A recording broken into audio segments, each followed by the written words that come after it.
जय हिंद। आज आप लोगों के बीच में हम चैप्टर 3 जो है हिस्ट्री क्लास 12th का लेकर के आए हैं।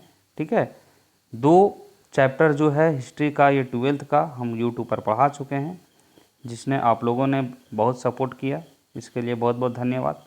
इसी तरह से आप लोग हमको सपोर्ट करते रहें, ठीक है, ताकि हम आप लोगों को आगे जो है कि इसी तरह से बताते रहें, है ना। सपोर्ट बनाए रखें, ठीक है। ये चैप्टर जो हमारा है, चैप्टर का नाम है बंधुत्व, जाति तथा वर्ग। ठीक है, तो इसमें हम लोग देखेंगे मुख्य रूप से क्या हम लोग को देखना है। जो कुछ हम लोग महत्वपूर्ण प्रश्न लिए हैं आपका व्याख्या के सहित है ना, एकदम सटीक व्याख्या है जो एग्जाम की दृष्टि से आप लोग के बहुत महत्वपूर्ण है। तो पहला क्वेश्चन हम लोग देखेंगे। पहला क्वेश्चन से पहले थोड़ा सा इसका व्याख्या हम लोग देख लेते हैं। ठीक है, व्याख्या क्या है, इस चैप्टर में आखिर कहता क्या है। सबसे पहले कहता है कि सामाजिक संरचना, ठीक है, सामाजिक संबंध और सामाजिक असमानता को समझने के लिए है। यह जाति व्यवस्था और वर्ग व्यवस्था के बीच, किसके किसके बीच का, यह जाति व्यवस्था तथा वर्ग व्यवस्था के बीच के अंतर स्पष्ट करता है, जो सामाजिक स्त्रीकरण के मुख्य आधार है। ठीक है, ऐतिहासिक परिक्षेप इन अवधारणाओं का अध्ययन समाज के विभिन्न समूहों के बीच शांति, विशेषाधिकारों और अवसर के वितरण को समझने में मदद करता है। ठीक है, देखेंगे हम लोग इसका आखिर है क्या। तो इसमें सबसे पहला प्रश्न हम लोगों के बीच में है, 5 पांडव में सबसे बड़ा कौन था। ठीक है, 5 पांडव में सबसे बड़ा कौन था, आप लोगों के बीच में जो ऑप्शन दिए गए हैं, अर्जुन, भीम, युधिष्ठिर या नकुल। ठीक है, तो हम लोग को पता है कि कौन बड़ थे, तो सबसे बड़ था ये महाभारत का है। ठीक है, महाभारत जो है जिसमें से पांडव हैं ये, ठीक है, पांडव और कौरवों के बीच में लड़ाई होती है। ठीक है, इसी में हम लोग देखेंगे। तो सबसे बड़ा जो भाई थे कौन थे, युधिष्ठिर। कौन थे, युधिष्ठिर, यानी कि पांडवों में सबसे बड़े धर्मराज युधिष्ठिर थे। ठीक है, युधिष्ठिर 5 पांडवों में सबसे बड़े भाई थे और उन्हें उनकी सच्चाई, न्यायप्रियता और धर्म के ज्ञान के कारण जाना जाता है। ठीक है, किसके लिए, सच्चाई, न्यायप्रियता और धर्म के ज्ञान के कारण उनको जाना जाता है। दूसरा है, वासुदेव कृष्ण किस वंश के थे, गुप्त वंश के, मौर्य वंश के, वृषणी वंश के या शातवाहन वंश के। तो कौन सा वंश के थे, ये थे हमारा, ठीक है, ये हमारा वृषणी वंश के थे। कौन सा वंश के, वृषणी वंश के। ठीक है, वासुदेव कृष्ण अदुवंशी थे और वे वृषणी काल के थे। ठीक है, वृषणी काल के थे। भगवान श्री कृष्ण के पिता थे जो वासुदेव और देवकी के पुत्र थे। कृष्ण ने अदुवंश में जन्म लिया था और अदुवंशियों को चंद्रवंशी भी कहा जाता है। नेक्स्ट है, तीसरा प्रश्न हम लोगों के बीच में है, सबसे पहले अवतार आवाज सिद्धांत का व्यापक निरूपण कहाँ किया गया था, मनुस्मृति में। ठीक है, ऋग्वेद ने, भगवत गीता में, नारद मुनि, यानी कि अवतारवाद। कौन सा हम लोग क्वेश्चन देखना है, अवतार का। तो सबसे पहले इसका उल्लेख यानी कहाँ किया गया था। ठीक है, तो सबसे पहले इसका उल्लेख जो वेदों में यानी ऋग्वेद में किया गया था। ठीक है, अवतारवाद का सिद्धांत सबसे पहले वेद में किया गया था, विशेष रूप से ऋग्वेद में। किसमें, जहाँ प्रजापति द्वारा जीवों की रक्षा, कल्याण के लिए विभिन्न रूपों को धारण करने का उल्लेख है। यह अवधारणा बाद में भागवत धर्म में विकसित हुई और भगवत जैसे ग्रंथों को विभिन्न प्रकार के अवतारों में विस्तृत हुई है। तीसरा प्रश्न हम लोगों के बीच में है, चौथा प्रश्न क्या कहता है, महाभारत की रचना किस भाषा में हुई। हम लोग को याद है हमारा किस भाषा में हुई है, ये हमारा क्या है, तो गलत है। किस भाषा में हुई है, तो ये जो है ये हुई संस्कृत भाषा में। किस भाषा में हुई है, संस्कृत भाषा में हुई है। ठीक है, कौन सा भाषा में, संस्कृत भाषा में। ठीक है, उसके बाद अनेक भाषा में उसका जो कि निर्माण किया गया, लोगों के द्वारा लिखा गया। देखिए यहाँ पे विश्लेषण भी दिया गया। ठीक है, महाभारत की रचना संस्कृत भाषा में हुई थी। यह एक प्राचीन भारतीय महाकाव्य है जो शुरू में संस्कृत में लिखा गया था। किस में लिखा गया था, संस्कृत में। बाद में हिंदी, बांग्ला और तमिल विभिन्न भाषाओं में भी इसका अनुवाद किया गया है। ठीक है। पुराणों की संख्या कितनी है? 16, 18, 20, 22। तो कितनी है? 18। पुराणों की संख्या कितनी है? 18। सनातन धर्म में, ठीक है, सनातन धर्म में जो है कि कितनी है? तो सनातन धर्म में 18, यानी कि 18 पुराणों की संख्या है। पुराणों की संख्या कितनी है? 18 है। ठीक है, जिसमें से विभिन्न प्रकार के धार्मिक, दार्शनिक, ऐतिहासिक ज्ञान का वर्णन किया गया है। इन 18 पुराणों में, कितने पुराणों में? तो इन 18 पुराणों में, ठीक है, ब्रह्मा, विष्णु और शिव से संबंधित विद्याओं का भी उल्लेख किया गया है। ठीक है, यानी जैसे कि श्रीमद् भगवत गीता, शिव पुराण, विष्णु पुराण आदि। इसके अतिरिक्त उप पुराण की एक अलग श्रेणी है जिसकी संख्या लगभग कितनी है? तो 24 है। कितनी है? 24 है। ठीक है। नेक्स्ट हम लोग देखेंगे श्रीमद् भगवत गीता पर किसने विचार व्यक्त किए थे? तो महात्मा गांधी भी किए थे, विवेकानंद भी किए थे और बाल गंगाधर तिलक भी किए थे। मतलब इसमें से क्या हो जाएगा? इनमें से सभी। क्या हो जाएगा? इनमें से सभी हो जाएगा। ठीक है। मनुस्मृति के रचयिता कौन थे? ठीक है, मनुस्मृति के रचयिता कौन थे?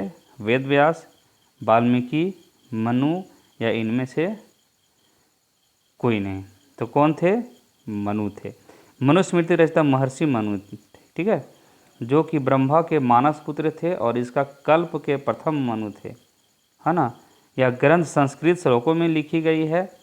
एक प्राचीन पुस्तक है, लिखी गई एक प्राचीन पुस्तक है जो प्राचीन भारतीय समाज के धार्मिक, सामाजिक, राजनीतिक और न्यायिक नियम का संग्रह है। ठीक है। नेक्स्ट हमारा है मनुस्मृति में कितने प्रकार के विवाह का उल्लेख किया गया है? 4, 6, 8, 9। तो कितने प्रकार का उल्लेख किया गया है? तो 8 प्रकार के विवाहों का उल्लेख किया गया है। मनुस्मृति में 8 प्रकार के विवाहों का उल्लेख किया गया है। कितने प्रकार के? 8 प्रकार के। ठीक है, यानी कि कितने प्रकार के विवाहों को उल्लेख किया गया है?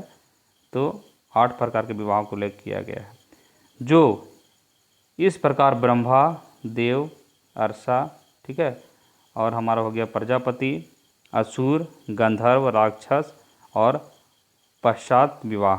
ये विभिन्न प्रकार के विवाहों को विभिन्न सामाजिक और आध्यात्मिक के बारे में जो कि आधार पर वर्गीकृत किया गया है। ठीक है। नेक्स्ट है महाभारत किसने लिखा? ठीक है, तो महाभारत किसके द्वारा लिखा गया है? वाल्मीकि के द्वारा, मनु के द्वारा, कौटिल्य के द्वारा, वेद व्यास के द्वारा। तो महर्षि वेद व्यास के द्वारा क्या लिखा गया है? तो महाभारत की रचना किया गया है। ठीक है, देखिए यहाँ पे परंपरागत रूप से महाभारत की रचना, ठीक है, रचना का श्रेय वेद व्यास को जाता है। किसको जाता है? वेद व्यास को जाता है। ठीक है। प्राचीन भारत में महाकाव्य का नाम क्या है? महाभारत, ऋग्वेद, मनुस्मृति या इनमें से कोई नहीं? ठीक है, तो प्राचीन भारत में हम लोग देखते हैं मुख्य रूप से 2 महाकाव्य थे, महाभारत और रामायण। कौन कौन था? महाभारत और कौन कौन था? रामायण। ठीक है। रामायण की रचना किसने किया है? तो रामायण की रचना किसके द्वारा किया गया है? ठीक है, यहाँ देखना है रामायण की रचना किसके द्वारा? वाल्मीकि, मनु, वेद व्यास या इनमें से कोई नहीं?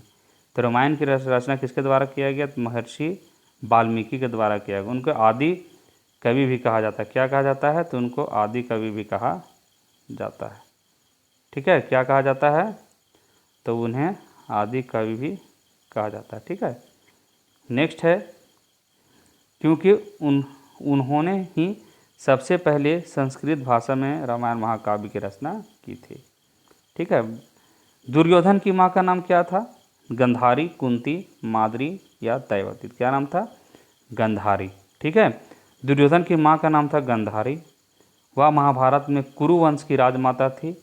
हस्तिनापुर के अंधे राजा धृतराष्ट्र की पत्नी थी। किसकी पत्नी? धृतराष्ट्र की। और कौरवों से 100 पुत्रों में सबसे बड़े थे कौन?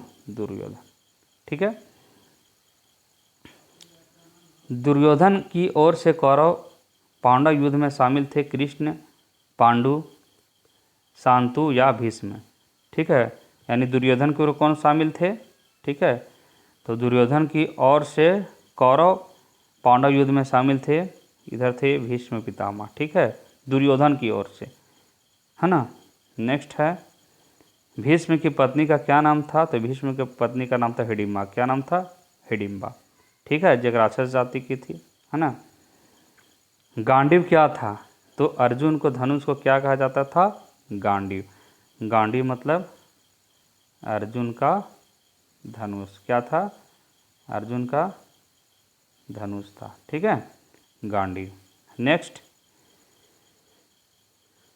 युद्ध भूमि में अर्जुन के सामने की सेना में कौन था, द्रोणाचार्य, भीष्म पितामह, दुर्योधन या इनमें से सभी।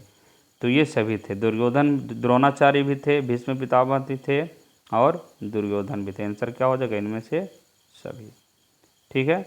गीता का उपदेश दिया गया, गीता के उपदेश में कहा गया है कर्म करो, ठीक है, भविष्य की चिंता नहीं करो, फल कर्म फल हमारे हाथ में नहीं है, यानी इनमें से सभी, ठीक है।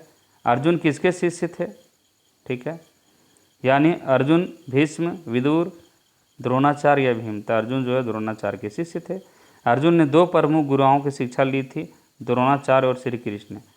अर्जुन द्रोणाचार्य के प्रिय और सर्वश्रेष्ठ शिष्य थे, ठीक है, और उन्होंने धनुर्विद्या सीखी। बाद में श्री कृष्ण ने उन्हें भगवत गीता का उपदेश दिया और वे एक और महत्वपूर्ण शिष्य बन गए, ठीक है। नेक्स्ट है क्षत्रिय शब्द का शाब्दिक अर्थ क्या होता है, राजा, लड़ाकू, रक्षक या राज्य का अधिकार होगा, ठीक है, राज्य या क्षेत्र का अधिकार होगा। तो इसका क्या सही आंसर होता है, तो इसका आंसर होता है क्षत्रिय का आंसर होता है रक्षक। क्या होता है, रक्षक। घटोत्कच के किसका पुत्र था, VVI कितना बार भी हम लोग को एग्जाम में क्वेश्चन पूछ चुका, ठीक है, घटोत्कच के बारे में। तो घटोत्कच किसका पुत्र था, युधिष्ठिर का, अर्जुन का, दुर्योधन का या भीम का। तो किसका पुत्र था घटोत्कच, युधिष्ठिर का, ठीक है, किसका था, युधिष्ठिर का, ठीक है। इसकी माता का नाम था हिडिम्बा। युधिष्ठिर जो हिडिम्बा से शादी करता है, हिडिम्बा से, तो इससे एक पुत्र जन्म लेता है जिसका नाम रहता है, क्या नाम रहता है, घटोत्कच। यानी महाभारत काल में घटोत्कच पांडव, भीम और राक्षसी हिडिम्बा के पुत्र थे। वह अपने पिता भीष्म की तरह अत्यंत बलशाली थे और अपने मायावी शक्तियों के कारण कौरवों के लिए एक बड़ा खतरा बन गए थे। घटोत्कच का विवाह अहिल्यावती से हुआ और उनके पुत्र बर्बरिक थे, जिन्हें खाटू श्याम भी कहा जाता है, ठीक है। तो यहाँ तक आप लोगों के लिए बहुत ही मेहनत करके लाया गया है। आप लोग से अनुरोध है, ठीक है, कि चैनल को सब्सक्राइब और लाइक ज़रूर करें, ठीक है, चैनल को सब्सक्राइब और लाइक ज़रूर करें, ठीक। Thank you. आप लोग को कैसा लगा ज़रूर बताएं, ठीक है।